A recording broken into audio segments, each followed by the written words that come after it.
Praise the lord. ఈరోజు వాక్య భాగం 2 కొరింథీయులకు రాసిన పత్రిక 5వ అధ్యాయం 6వ వచనం.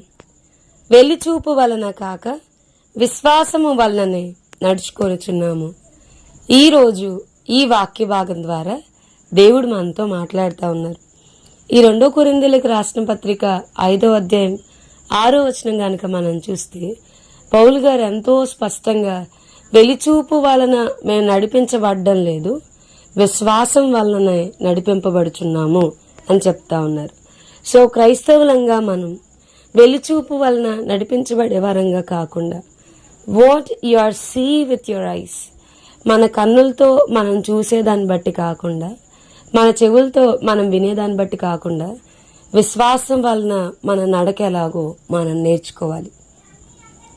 మనం గమనిస్తే యేసయ్యను చాలా దగ్గరగా చూసిన శిష్యులు ఆయన దెయ్యాలను వెళ్ళగొట్టినప్పుడు, ఈవెన్ అంతకు ముందు ఎప్పుడూ లేనంతగా పాత నిబంధనలో చాలా రేర్గా జరిగిన కుష్టు వ్యాధి నుంచి కూడా దేవుడు విడిపించినప్పుడు, అద్భుతమైన స్వస్థతలు, చనిపోయిన వారిని తిరిగి లేపినప్పుడు కూడా శిష్యుల దగ్గరే ఉన్నారు.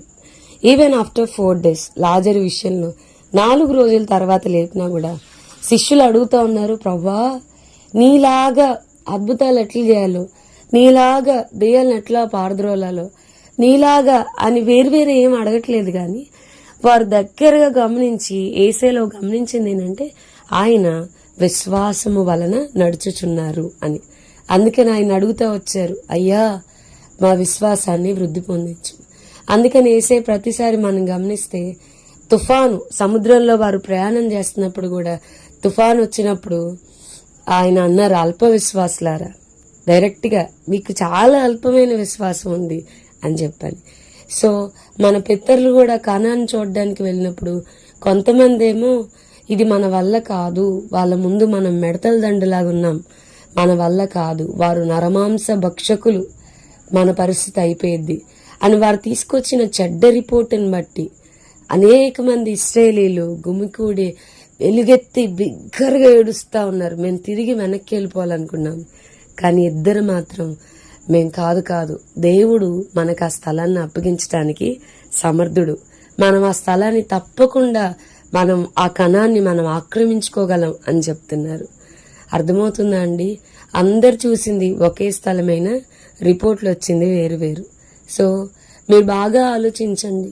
నేను చాలాసేపటి నుంచి ఆలోచిస్తా ఉన్నా, కొండల తట్టు నా కన్నులెత్తుచున్నాను, నాకు సహాయం ఎక్కడి నుండి వచ్చును అంటాడేంటి?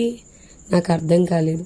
యెహోవా వల్లనే నాకు సహాయం కలుగును, ఆయనే భూమి ఆకాశములను సృజించిన వాడు అని చెప్పాను.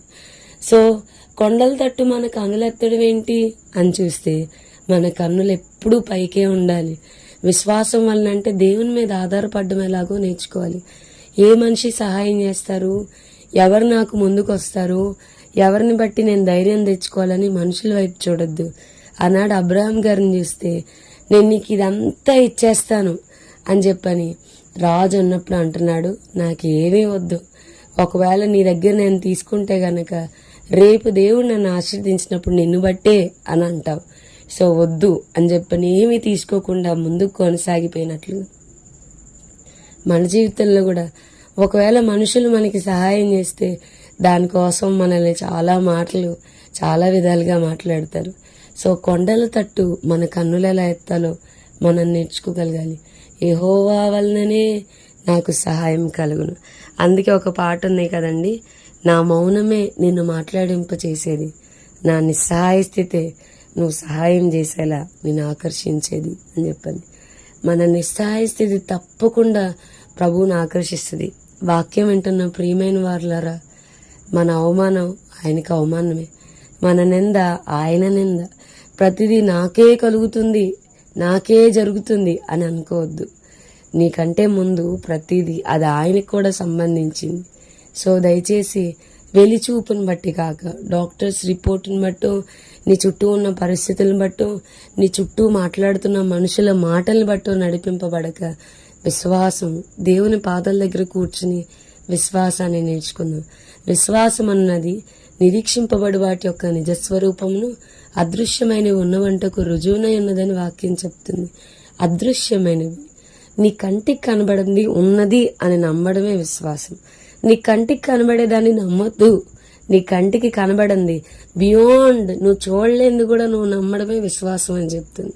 సో మృతతుల్యం అయిపోయింది గర్భం, ఇందులోంచి జీవం రాదంటే బైబిల్ చెప్తుంది, ప్రభువు నేర్పిస్తున్నాడు, నిర్జీవం అయిపోయిన దాంట్లో నుంచి కూడా జీవాన్ని తీసుకురాగలడు.